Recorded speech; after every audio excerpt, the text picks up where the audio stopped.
Thank you, Mr. Speaker. Mr. Speaker, I move that Standing Order 29-1 be suspended to enable the House proceed with the second reading of the bill entitled the Corporate Income Tax Act 2023.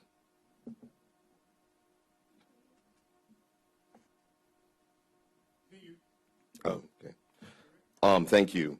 Mr. Speaker, with the suspension of Standing Order 29-1, I move that the bill entitled the Corporate Income Tax Act 2023, with the Governor's recommendation, be now read for the second time. Are there any objections? There are none. Continue, Premier. Thank you, Mr. Speaker. Mr. Speaker, it is my distinct honor and privilege on behalf of the government to rise this afternoon in this honorable House to read for the second time the bill entitled the Corporate Income Tax Act 2023, which will bring Bermuda into line with new international standards of taxation, fulfilling our commitment made in 2021 when Bermuda became a signatory to what has been widely referred to as the Global Minimum Tax Agreement. Mr. Speaker, this brief is divided into three parts, where I should outline the following matters for honorable members and certainly the listening public. First, to provide an introduction to the bill, outline the purpose and the relevant background. Second, to review and summarize the important policy matters. And third, to highlight some of the important technical provisions of the bill and the policy and principles that underline these provisions. First, Mr. Speaker, the introduction. Mr. Speaker, the debate of this legislation is of particular significance because it represents promises made and fulfilled by this government. This bill fulfills the pledge made in the November 2023 speech from the throne to enact legislation that ensures Bermuda complies with the Global Minimum Tax Agreement. The bill fulfills pledges made to maintain Bermuda's competitiveness as a quality international financial center and to reinforce the island's hard-earned reputation for transparency and international cooperation. And the bill continues to demonstrate the government's commitment to prudent fiscal management, sound economic policies, and ensures that Bermuda's long-standing reputation for quality is upheld. The purpose of this bill is simple, and that is to implement a corporate income tax that has a statutory tax rate of 15%, which is consistent with the key requirements in the Global Minimum Tax Agreement. This tax is applicable to Bermuda businesses that are part of a multinational enterprise group, hereinafter referred to as MNEs, with an annual revenue of at least 750 million euros. To the background, Mr. Speaker. Since 2013, the Organization for Economic Cooperation and Development, the OECD, in collaboration with the group of 20 industrialized countries, the G20, worked to address the issue of base erosion and profit shifting, known as BEPS.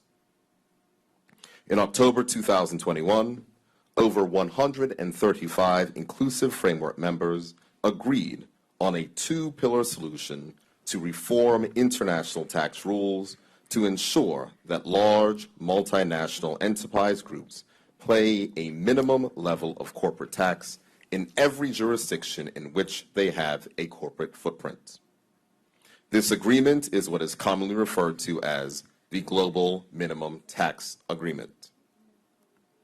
The bill aligned with several key principles the government identified in determining the way forward, including to maintain compliance with international standards, apply a corporate income tax only to MNEs in scope for Pillar 2, to design a tax regime to capture corporate income tax that would otherwise be payable to another jurisdiction, and to take active steps to ensure that Bermuda remains competitive and therefore encourage international business presence on the island.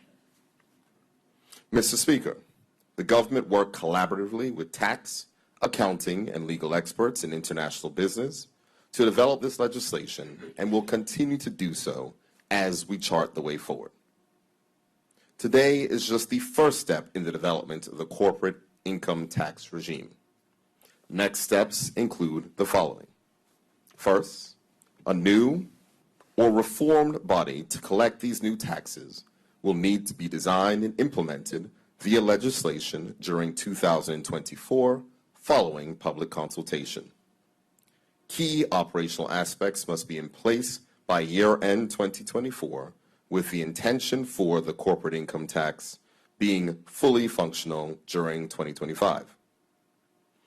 Various administrative aspects of the CIT regime will be developed and introduced in 2024, likely through a separate administrative act covering Bermuda corporate return filing requirements, such as formats, due dates, etc., covering other matters including Bermuda corporate tax return filing requirements, election requirements, compliance and enforcement requirements, and civil and criminal sanctions for non-compliance. Work on the design and development of a qualified refundable tax credit regime will also occur in 2024, and details of this regime will be provided for later in this brief. Work will also be completed on recommendations to ensure good governance over future tax revenues to be received and how to account for variability in tax receipts. This is work that is specific to the Tax Reform Commission's mandate, which will be informed by the commissioners with submissions from the Fiscal Responsibility Panel and the Financial Policy Council. As highlighted in this year's budget statement, delivered in this Honorable House, the Ministry of Finance formed an international tax working group consisting of specialists in international tax matters and representatives of various industry associations. This working group was tasked with examining how Bermuda should respond to the implementation of the OECD's Pillar 2 Global Minimum Tax, taking into account the diversity and complexity of Bermuda's international business sector. The group included members from industry associations, such as the Association of Bermuda International Companies, the Association of Bermuda Insurers and Reinsurers, Bermuda International Long-Term Insurers and Reinsurers, the Bermuda Bar Association, and CPA Bermuda. In addition to examining how Bermuda should respond to the Global Minimum Tax Agreement, they were also tasked to provide input in relation to the creation of an effective and efficient framework that would uphold Bermuda's attractiveness and continued compliance with existing commitments to both the OECD and the European Union. The International Tax Working Group considered 3 options to address challenges surrounding the global minimum tax. Those were, the first, retain Bermuda's existing tax regime with no changes, thereby not implementing a global minimum tax. Implement the GMT Pillar 2 rules in their entirety, or introduce a corporate income tax to tax the profits of Bermuda entities that would be in scope for the global minimum tax. And reminder, when I say in scope for the global minimum tax, that means multinational enterprises, or MNEs, with over 750 million euros in annual revenue. The International Tax Working Group, having done a thorough assessment of the potential risks and benefits of each option, recommended to the Cabinet that Bermuda should choose option 3 by introducing a corporate income tax regime. As previously noted, a key consideration deciding which path to take was the fact that under the Global Minimum Tax Agreement, companies that are in scope are required to pay the minimum tax in every jurisdiction in which they have a corporate footprint. Therefore, if Bermuda did nothing, companies in Bermuda would still have to pay the global minimum tax to another country, while also paying their taxes and other relevant expenses in Bermuda, for which they would get no tax relief in other countries. This would make it unattractive and expensive for companies to remain in Bermuda. Therefore, it was determined that Bermuda needed to create a tax regime so that companies could fulfill their commitments imposed by the global minimum tax in Bermuda in a way that would allow any such payments to be recognized under the global minimum tax framework. In light of the above, The government considered all three options presented by the International Tax Working Group and agreed with the recommendation to go with option 3.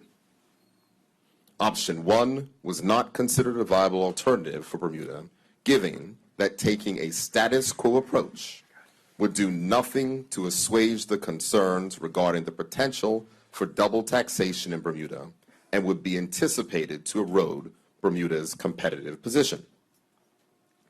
Option 2 was also not considered a viable alternative, as adopting the global minimum tax Pillar 2 rules in their entirety would mean that Bermuda would be potentially expanding its tax rights beyond Bermuda's borders, taxing profits owned overseas by affiliates of Bermuda-based companies.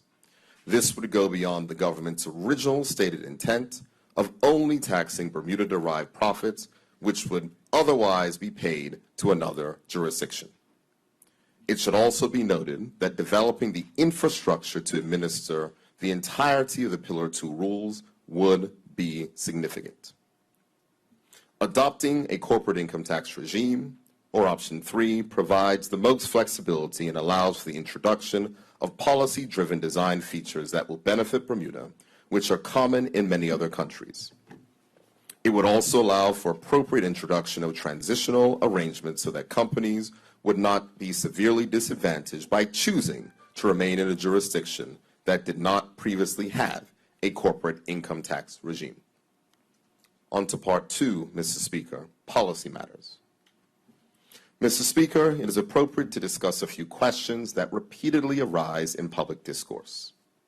One consistent question is, how will this new corporate income tax affect Bermuda businesses? Local Bermuda businesses, which are not part of large multilateral entities or multinational entities, will not be impacted by the proposed corporate income tax. The proposed Corporate Income Tax Act only affects large multinational companies with revenues of 750 million euros or more. There are some who wish to scaremonger. Many of those persons are uninformed people online. But this point could not be more clear, because this bill provides for the imposition of the corporate income tax to large multinational companies only. Mr. Speaker, another question immediately asks, and one that the same persons who will write in the daily newspaper and completely unknowledgeable will say, international business will pack up and leave if Bermuda implements this corporate income tax. False. Bermuda has consistently positioned itself internationally as a first-class international financial center. For decades, Bermuda has encouraged and welcomed quality businesses with robust business models and good governance be established on the island. We have encouraged economic substance along with the resulting economic impact on the country through greater economic activity. With the introduction of any proposed tax, companies will assess it from their own strategic and operational perspective. However, as highlighted previously, for companies that will fall into scope of the global minimum tax, if the company's jurisdiction or domicile does not charge a 15% minimum tax, that company will still be required to pay those taxes to another jurisdiction. To put it simply, Mr. Speaker, it is important to reinforce that if Bermuda took option 1, as discussed earlier, and did nothing, as some jurisdictions have chosen to do, those companies would still be required to pay the tax to another jurisdiction while also paying their taxes in Bermuda. So, Mr. Speaker, the argument falls flat on its face, because if a company were to move to a jurisdiction that decided not to implement a covered tax, that is a tax recognized under the international rules, that company would still need to pay the global minimum tax. So there is little benefit to move to another jurisdiction due to the fact that this tax is a global tax. After the implementation of the global minimum tax, it will not be whether companies that are in scope must pay the tax, but the question will be to which country they will pay it. It is the view of the International Tax Working Group and key constituents of the Bermuda international business sector, supported by the government, that it is in Bermuda's best interests to create a structure that will encourage companies who value Bermuda as their home to remain and continue to invest in Bermuda and pay taxes under the global minimum tax to Bermuda. That is the path Bermuda is embarking on through this legislation and the work that will continue through the next phases, which have already commenced.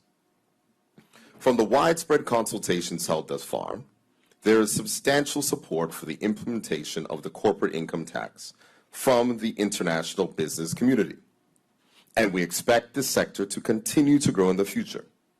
As this tax is global in nature, it will be important for Bermuda to compete in other areas, which is precisely the remit of the Tax Reform Commission, a matter I will touch on later, Mr. Speaker. Mr. Speaker, to quote Robert Moncrief, who is a global insurance international tax and transaction services leader for the EY region of Bahamas, Bermuda, British Virgin Islands, and the Cayman Islands, and is ABIC's representative on the International Tax Working Group, he said, and I quote, "The zero rate was definitely an asset, but it was never the driver for the majority of companies operating in Bermuda. Access to talent and the regulator were always more important, especially for the commercial insurance and reinsurance industry," end quote. Mr. Speaker, the third question arising when this matter is discussed, and this is probably the most popular question, is what are the projected revenues for the new corporate income tax? Mr. Speaker, the government is modeling projected revenues with the assistance of external advisors and will provide detailed economic modeling and forecasting to further refine ranges of estimates in due course. As part of its terms of reference, the Tax Reform Commission will be making recommendation for a framework for appropriate tax credits. This is a feature that is common in other tax regimes and allowed for under the global minimum tax framework. Having an appropriate framework for such credits is key to ensuring that Bermuda remains competitive. However, Mr. Speaker, it is important to note that currently other countries are also reviewing their system of tax credits to introduce further incentives that are allowed for under the global minimum tax framework. Therefore, the Tax Reform Commission's work in this area is certainly timely. The recommendations made for tax credits and other relevant changes proposed to the existing tax regime will have a material impact on the potential revenue associated with this initiative. It will also be important to get a better understanding of the nature and type of actions taken by companies to address the introduction of the global minimum tax.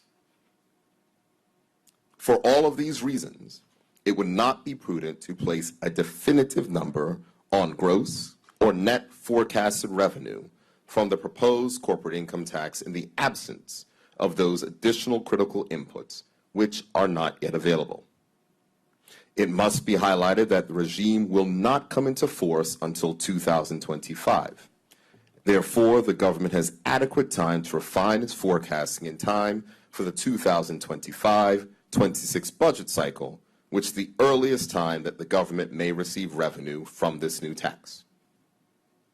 Mr. Speaker, though we cannot put a firm number on the estimated revenue given the above facts, the estimated annual revenue from the tax is likely to be substantial, and in many years likely exceed the collections that the government currently collects from payroll tax, which is now the single largest tax for the government.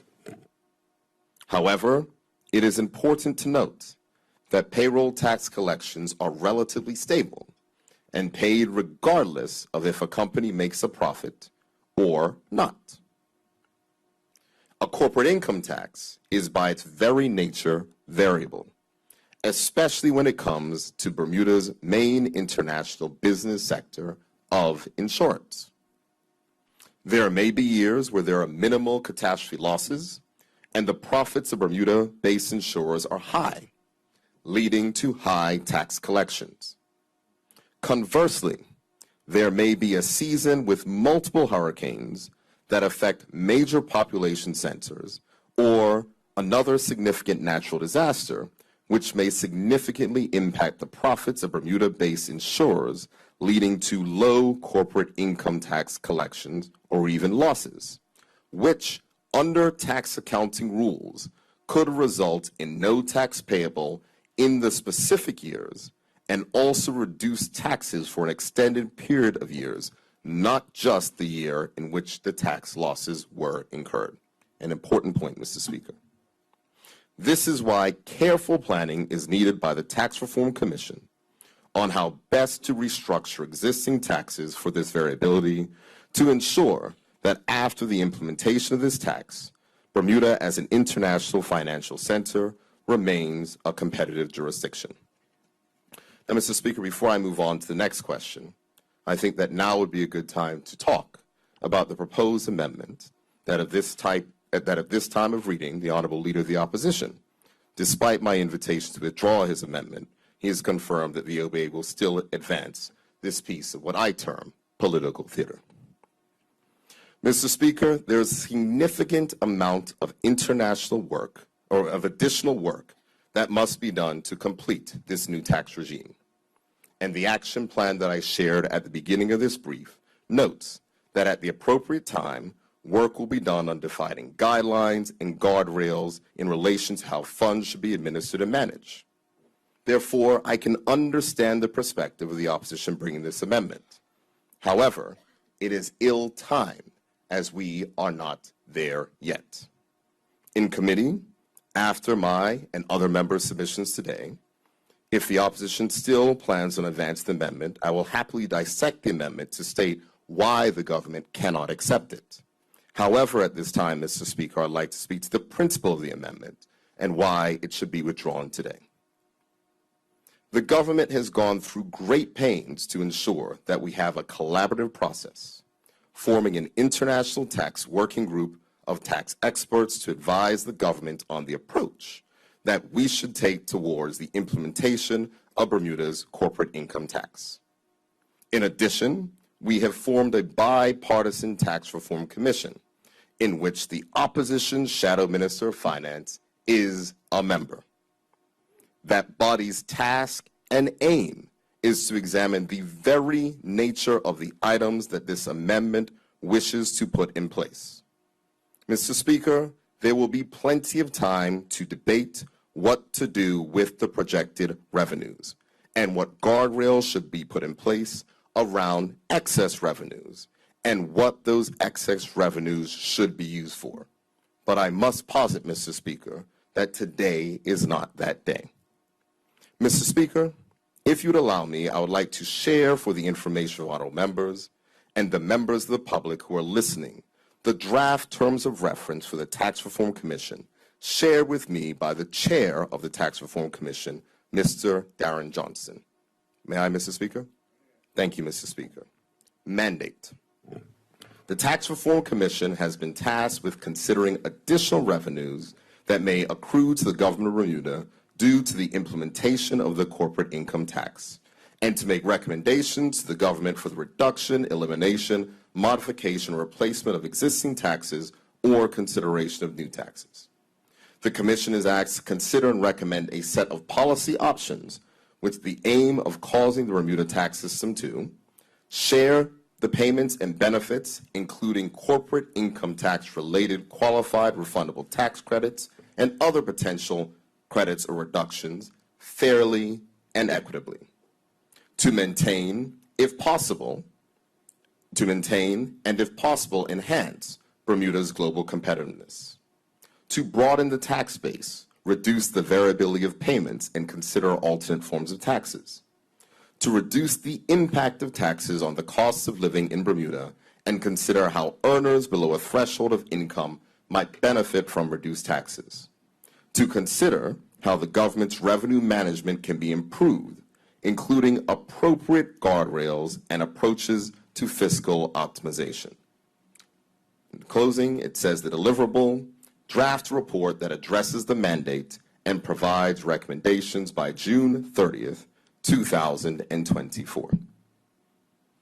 Now, Mr. Speaker, it is clear that the responsibility of the Tax Reform Commission is to examine the very matters of additional revenues that may accrue to the government of Bermuda from the imposition of this new corporate tax and assess all options in a broad-based manner, taking into account the views of both political parties, local business, international business, or trade unions to come up with broad-based recommendations on the best way to fairly and equitably distribute those proceeds.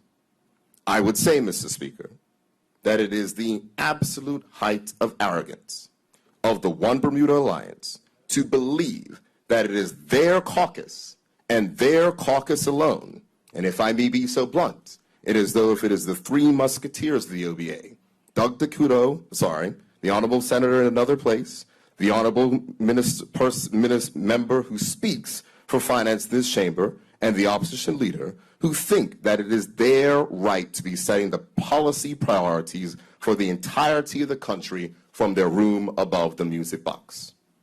Mr. Speaker, it proves that they are far from ready for prime time, because to govern a country that is a sophisticated international business jurisdiction, you must consult and get broad-based feedback and acceptance on the recommendations that you are putting forward in light of an historic and fundamental change to collection of taxation in this country. That, Mr. Speaker, was this government's approach and promise to the citizens of this country in its 2020 election manifesto. We have executed on that promise. We have residents who have come forward to volunteer their time to examine these issues in detail and make recommendations to the government, which will come to this Parliament for debate, and so that we can discuss the totality of those issues. The unchecked arrogance to believe that a small group of people representing the narrow interests of the One Bermuda Alliance can set what policy priorities of the country should be patently offensive to the rest of the country, Mr. Speaker. What is more offensive, Mr. Speaker, is the fact that the Shadow Minister of Finance, who sits in another place, who represents the One Bermuda Alliance and the Tax Reform Commission, would put forward these items when he is a very member of that body who is considering the totality of those issues. Mr. Speaker, I do not understand why the OBA's three musketeers believe that they know better than the entirety of the Tax Reform Commission. I do not understand why they believe they know better than the International Tax Working Group. Point of order, Mr. Speaker. Point of order. The Honorable Premier is impugning a proper motive. Premier, just be mindful of guidelines. Thank you, Mr. Speaker. I am not imputing improper motive, Mr. Speaker, but if they are going to come here and to bring an amendment, I will get to it in the brief, but bring an amendment on a body of which they have the opportunity to participate and to disregard the work. The statements in this brief are my opinion, and the honorable member can speak when he has his turn. So, Mr. Speaker, to repeat, I do not understand why the One Bermuda Alliance's three musketeers believe that they know better than the entirety of the Tax Reform Commission.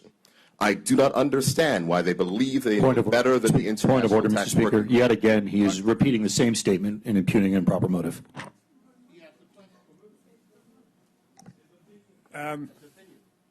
You gave an opinion. Only thing that I may add to that would be keep within the guidelines and I will go, Mr. Speaker. And the little name pieces attached to individuals, you can leave that. I got you, Mr. Speaker. Stay in the guidelines. Mr. Speaker, I shall continue. Because, Mr. Speaker, I may know many things, but what I do know is that I am not an expert in international taxation. And so why do these three think they know more than the experts? Why do these three think that they should set the policy for the country? I could understand, Mr. Speaker, if they won a general election and had 30 seats in this honorable House. But even this elected government with 30 seats has the foresight to recognize that for changes like this, you need to build consensus and have wide input and buy-in so that you can take into account the totality of all the issues and come up with solutions that can take into account all of the issues the country is facing.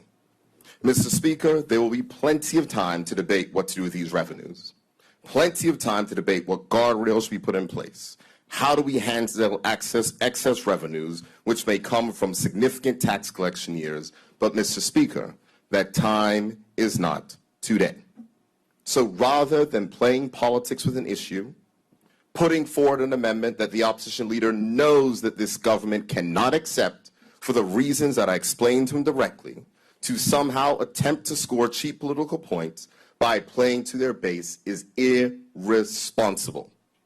And guess what, Mr. Speaker? I know full well the game they are playing. They want to say the Progressive Labor Party cannot be trusted with money. It is a dog whistle to their political base. But it is laughable because it is being done on a day when we repaid $50 million of debt, decreasing the gross debt figure for the first time in almost 20 years, reducing our interest expense by $2.4 million. And this stunt is being done a day after Moody's, who the One Bermuda Alliance themselves referred to as the gold standard of rating agencies, affirm Bermuda's sound credit ratings. So, Mr. Speaker, I would again implore the leader of the One Bermuda Alliance to practice what he preaches and abide by the consultative process that this government has laid out and have his shadow minister of finance put forward his ideas to the Tax Reform Commission so that they can be discussed there. To circumvent this process and to bring what is a purely politically motivated stunt with a narrow amendment that was shared with the media even before it was shared with the government and members of this honorable House. Point of order, Mr. Speaker. The Honorable Premier is misleading the House. The bill was shared with this House and indeed with the Ministry of Finance before being released to the media only this morning. Mr. Speaker, the honorable member is clearly may have had less sleep than I did last night, because earlier in today he was talking about a bill being tabled the same day and debated the same day, and now today he's talking about the fact that this thing was not shared with the media yesterday and with the Ministry of Finance. Patently false. You know why? Point of order, Mr. Speaker. The Honorable Premier is yet again misleading the House. The amendment to the bill from the OBA was shared with you, Mr. Speaker, around 11 o'clock yesterday morning. It was shared with the government around 11:30. That was yesterday. The amendment was not, in fact, released to the media until this morning. So there we go, Mr. Speaker. There you have it. He is basically making the argument for me. Because yesterday, the Shadow Minister of Finance was at the news, and before we had even got the bill... Point of order, Mr. Speaker. Point of order. The Premier is yet again misleading the House. The Premier was provided with a copy of the OBA's amendment before the Honorable Shadow Finance Minister spoke to the media. Mr. Speaker, I have the notes from and the email receipts. But here's what I can say. They went to the media before they shared it with the government. Went to the media before they shared it with the government. Point of order, Mr. Speaker. Yet again, the Honourable Premier is misleading this House. I have given you the times on which it was provided, firstly, to you as Honourable Speaker of this Parliament, secondly, to the Ministry of Finance via his whip, and only thirdly, did the Honourable Member go and do interviews with the media. Let the timeline play itself. I believe the Premier is talking to a timeline that he has there. Mm-hmm. So what I will say, Mr. Speaker, this stunt with an amendment that was shared with the media, with a full media tour that happened yesterday, is an affront to the hard work of the members of the International Tax Working Group. It is an affront to the work of the members of the Tax Reform Commission, and in the manner in which it was done, Mr. Speaker, in my opinion, is an affront to this honorable House. Now, Mr. Speaker, let me continue. Because the next question that we are asked is, how will the government reduce the cost of living in Bermuda? Mr. Speaker, in the 2023-24 budget speech, it was highlighted that the government did not intend for actions taken to address the corporate income tax to be revenue accretive, meaning that the policy position was to ensure that new revenues could be used to offset existing taxes rather than to be layered on top of existing taxes. Adopting such a policy position allows for the government to utilize the potential additional revenues to make other significant reforms to the current tax system, where our existing tax system is a significant contributing factor to Bermuda's cost of living and cost of doing business. In light of the anticipated implementation of the corporate income tax, as highlighted in their terms of reference noted previously, the government will receive recommendations from the Tax Reform Commission in 2024 that aim to reduce the cost of living and cost of doing business in Bermuda by the possible reduction of existing taxes. This will encourage job creation and stimulate the economy, enhancing Bermuda's attractiveness as a jurisdiction to work and live. Mr. Speaker, finally, another practical question that's often posed is how will the government administer the new corporate tax? Mr. Speaker, to paraphrase a famous quote from Winston Churchill, today is not the beginning of the end. It is the end of the beginning. This bill today is just the start of the construction of Bermuda's corporate income tax regime, and there is still significant work that will need to be done to complete this regime. As mentioned earlier, next year this Honorable House can expect additional amendments to this act that will make provision for the body that will be created to collect this new tax. The government will design and launch the body that will be capable of administering the complex income tax provision to large multinational organizations operating across multiple business sectors for this new tax regime to function effectively. The government recognizes that the creation of a body to administer this regime within the required timeframes will be a challenging undertaking. Work is already underway, and a public consultation of these matters is planned for 2024, and honorable members should anticipate that legislation will come to this chamber during next year's budget session. Following the passage of legislation, the body will need to recruit the necessary resources and put in place the technical systems required to administer this new tax. The intention is for the body to be operating and functional when the legislation comes into effect in 2025, such that the government is prepared to receive corporate income tax payments starting in 2025 and corporate income tax return filings that will be due in 2026. In addition, legislation supporting the various administrative aspects of the regime are required to be introduced in 2024, such as tax return filing requirements and compliance and enforcement requirements. Now, Mr. Speaker, I'll move to the third and, surprisingly, as you can imagine, most detailed section of the brief, which deals with the technical provisions. And there'll be further explanation of some of these when we go into committee. Mr. Speaker, the corporate income tax legislation contains technical tax terminology, mostly taken from the OECD Globe Pillar 2 rules, which describe the process for calculating income and tax payable, including the relevant adjustments allowed. There is an important point, Mr. Speaker, that I'd like to address, as it is a concern that I know was raised in the briefing and something that I've been followed up from an honorable member in the other place. And it deals with the specific regulation-making power in the Act.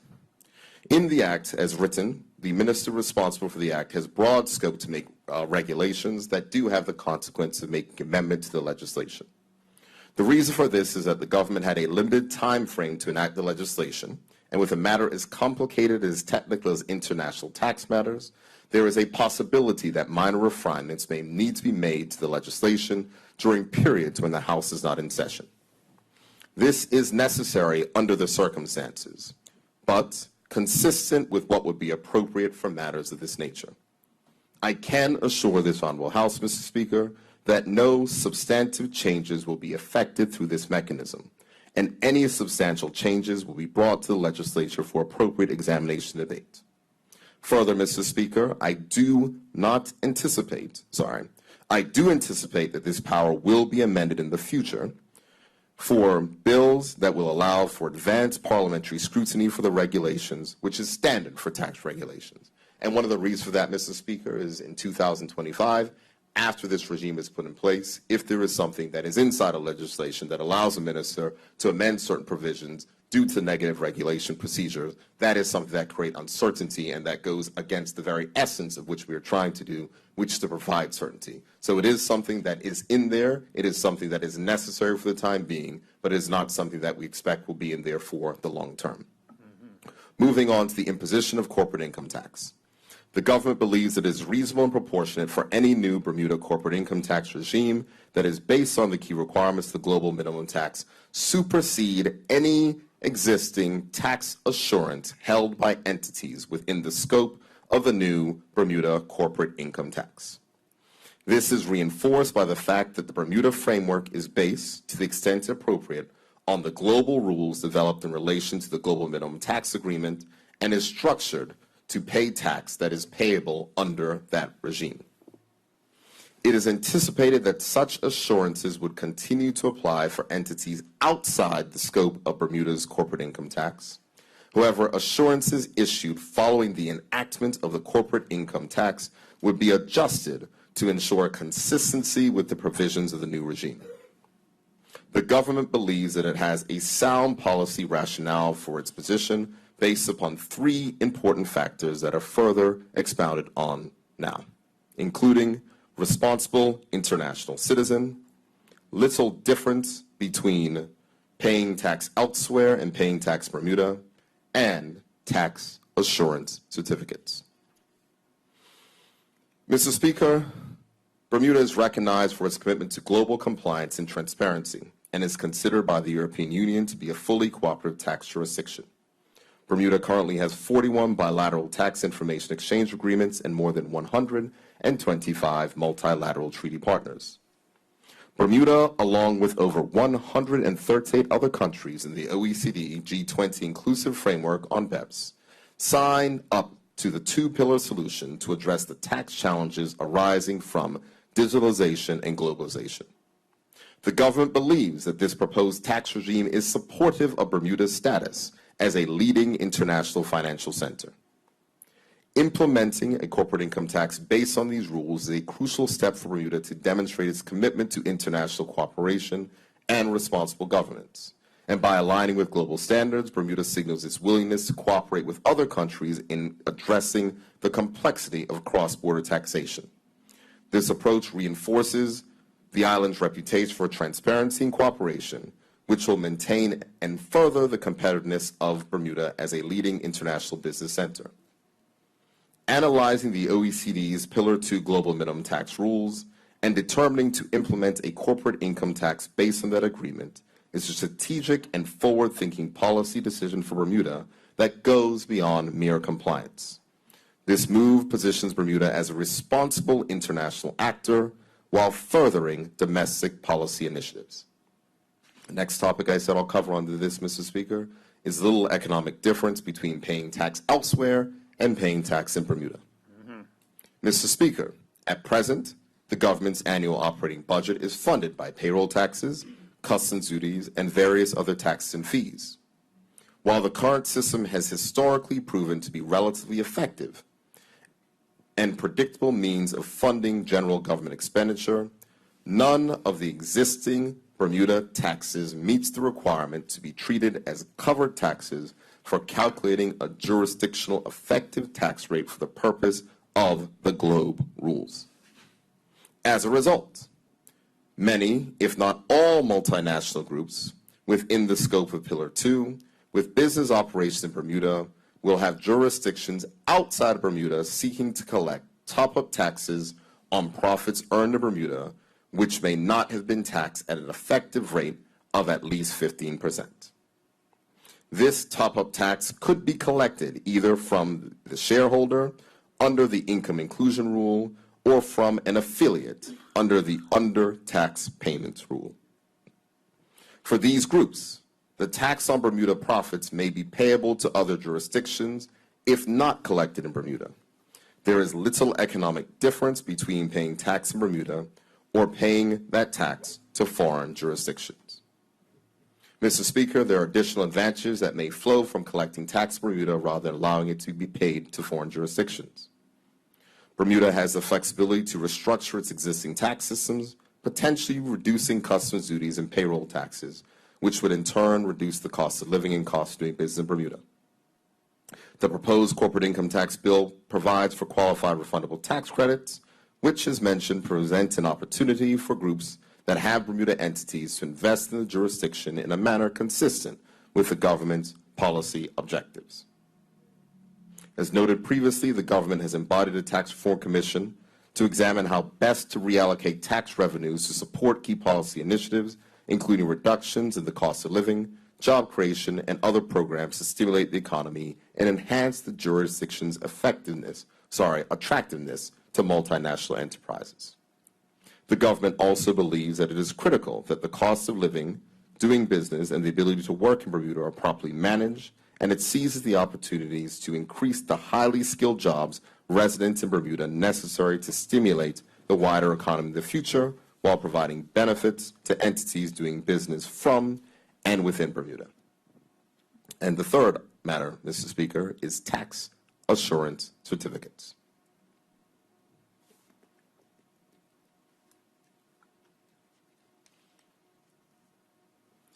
Mr. Speaker, Bermuda's current consumption-based tax system was developed in the 1800s and reflected the expected scope and nature of expected economic and business activity at that time, given the island's size and position in the global landscape.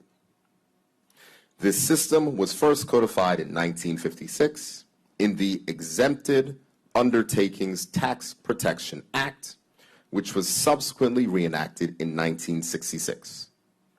In the intervening years, the international tax landscape has changed dramatically.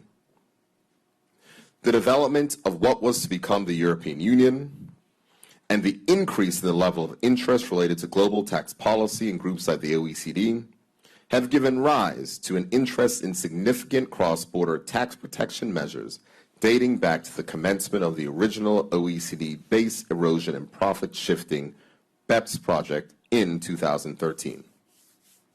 The BEPS project resulted in the agreement and publication of the BEPS reports in October 2015, marking a fundamental shift in the international tax landscape as regards the taxation of multinational companies. The reports commenced an intensive period of legislative changes across the European Union and OECD countries. In 2018, the OECD introduced measures requiring jurisdictions, including Bermuda, to maintain adequate economic substance for activities that involve mobile income and mandated increased transparency, disclosure, and international tax cooperation. The most recent of those measures is a Pillar 2 initiative, otherwise known as the Global Minimum Tax. The stated policy aim of this measure is to subject profits of a multinational group, regardless of the jurisdiction in which they are earned, to an effective tax rate of at least 15%. Mr. Speaker, in this context, the government believes that it is reasonable and proportionate for any new Bermuda corporate income tax regime developed to appropriately reflect the requirements of the global minimum tax framework to supersede any existing tax assurance held by entities within the scope of the new Bermuda corporate income tax. Once enacted, the Corporate Income Tax Act will amend the Exempted Undertakings Tax Protection Act such that all certificates issued before or after the 1st of January 2024 will be subject to the corporate income tax. Moving forward, the process for applying and for issuing tax assurance certificates will be the same, although new assurances will be adjusted to ensure consistency with the provisions of the new regime. Only have 7 pages left, Mr. Speaker. Yeah. Moving on to in-scope entities. Mr. Speaker, the bill makes provision for companies to be in scope for the corporate income tax if they are Bermuda constituent entities comprised of Bermuda tax resident entities and Bermuda permanent establishments that are members of multinational enterprise groups with consolidated annual revenue in excess of 750 million euros in at least 2 of the 4 preceding fiscal years. Bermuda constituent entities meeting this threshold will be subject to the Bermuda corporate income tax, subject to certain exceptions, including a 5-year deferral for multinational enterprise groups with a limited international footprint, for example, presence in 6 or fewer jurisdictions, excluded entities such as nonprofit organizations or investment funds, and Bermuda entities that are less than 80% owned by the ultimate parent of a multinational enterprise group. Foreign tax credits. Mr. Speaker, the government had considerable discussion with shareholders to analyze the approach to foreign tax credits in a responsible and reasonable way. While the government continues to consider this issue, the legislation includes a 2-year provision to mitigate the potential for double taxation in the near term, pending further developments in the global debate regarding the long-term approach to foreign tax credits. We are committed to monitoring the external environment for global developments on this issue and will react accordingly when things become clearer internationally. Now, Mr. Speaker, on to a word that I've said so many times, and so funny, my son even says it at home now. Qualified refundable tax credits. Mr. Speaker, the bill makes provision to introduce qualified refundable tax credits, which are allowed for under the global rules. As we've mentioned, the objective of these tax credits will be to support Bermuda's economic goals and maintain the global attractiveness of the jurisdiction. In other jurisdictions, it is common to offer specific tax credits to enhance jurisdictional competitiveness and to incentivize certain taxpayer behaviors. Given the relevant provisions of the GLOBE rules in this regard, countries are establishing qualified refundable tax credits under their global minimum tax compliant framework. QRTCs offer benefits over other types of tax credits. In exchange for investments that meet QRTC requirements in specified investment areas, corporations will receive refundable tax credits. The Bermuda government will determine the target investment areas such as development in the workforce, investments in Bermuda-based infrastructure, sustainability, innovation, housing, education, healthcare, or philanthropy.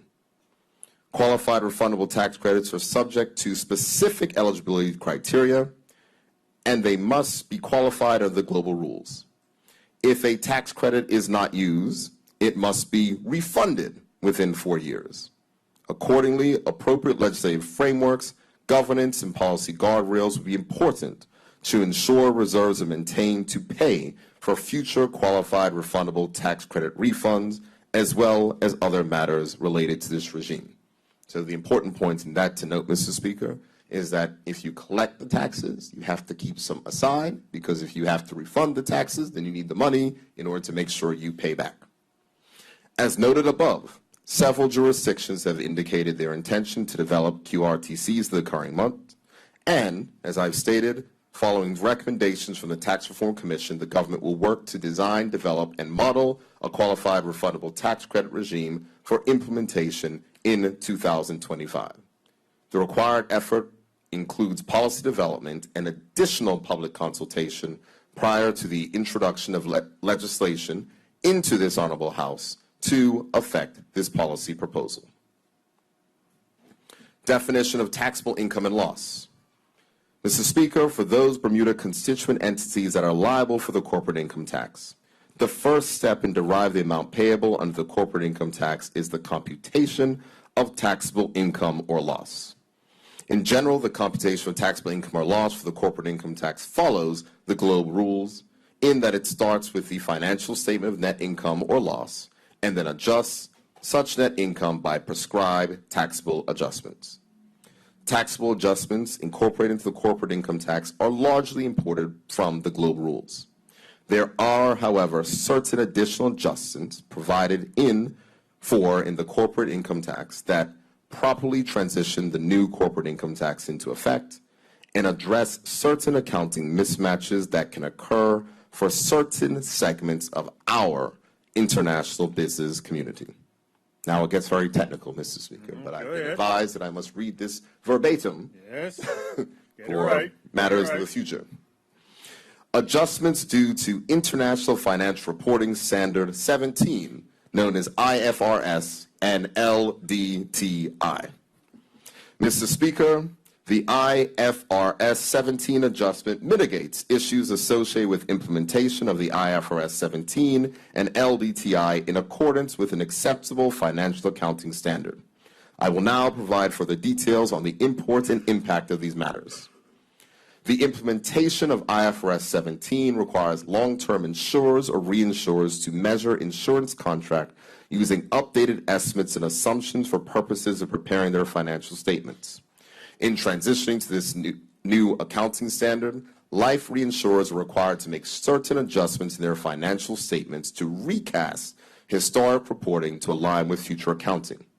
The provisions in this act ensure that the adjustments made to implement IFRS 17 do not provide a distorted result when applied to the computation of taxable income. Economic Transition Adjustment. Mr. Speaker, the Economic Transition Adjustment, or the ETA, provisions relate to the fair value adjustment for assets, including intangibles and liability.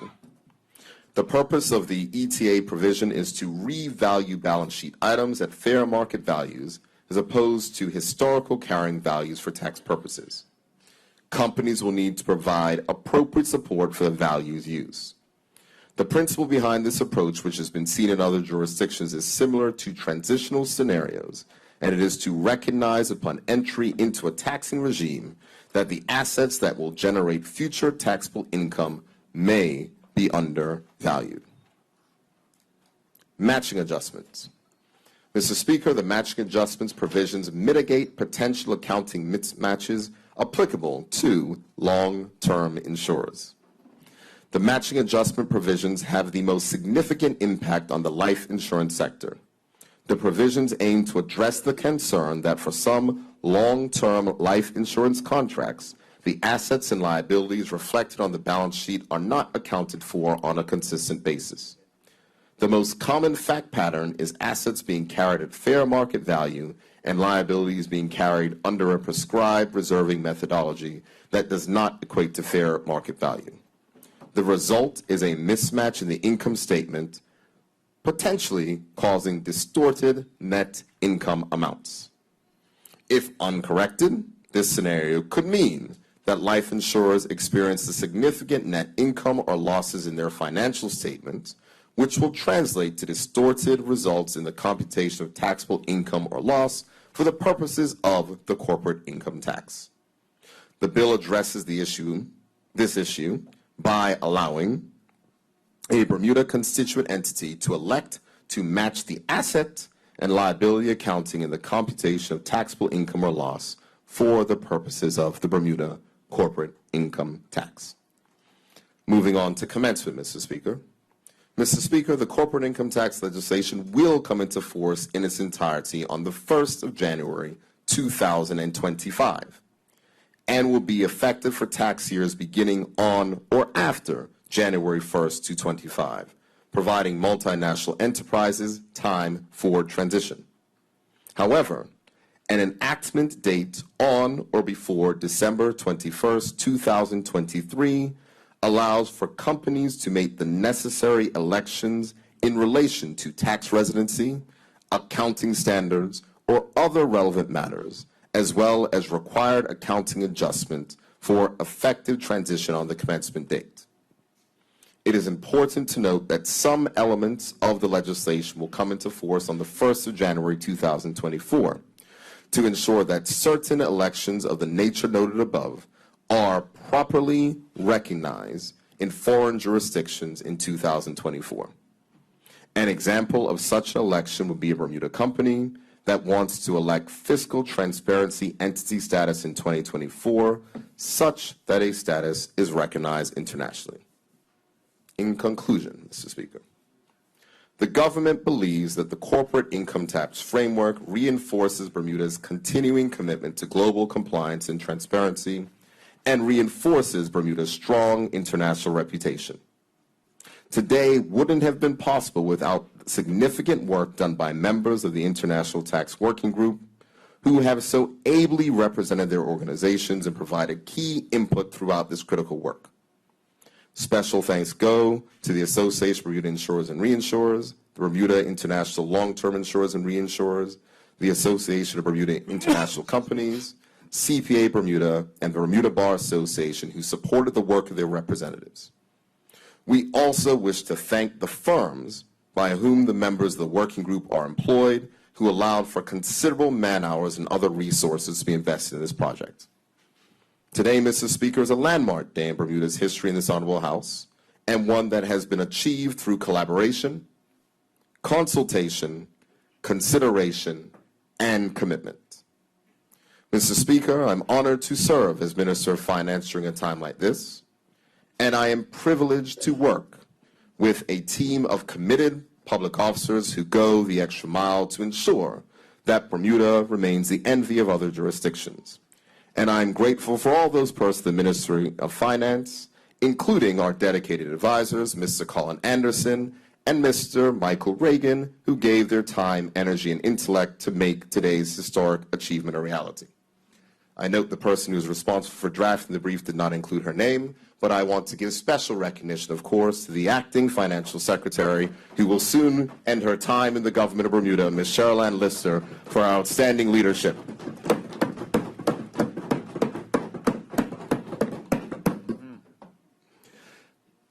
The team in the Ministry of Finance were supported by the drafting team of the Attorney General's Chambers, who, led by the Honorable Attorney General, I must also express my sincere thanks.